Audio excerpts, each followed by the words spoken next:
DND, DILG, what is happening, NBI, what is happening, why are we under attack here? I don't know what's happening, I do not know if I can keep my people safe to face anyone who is going to serve the warrant or do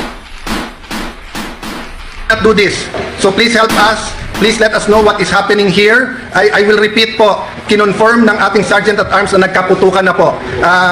Many senators here have the numbers of the AFP Chief of Staff, etc. We're trying to get in touch, no? So far po, nagpe-perform yung Marines dito, yung OSAA, yung police sa labas. But inside the building, we do not know what's happening. I'm sorry, I have to do it this way. Hindi po namin malaman kung ano nangyayari. So, I'm relying on your prayers po, and I'm relying kung may nakikinig from the government here, what is happening po dito sa Senado.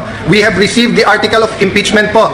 It is here. We are having a caucus how that. So why is this happening at bakit may putukan nga dito? Please, someone respond, call us, let us know what's happening.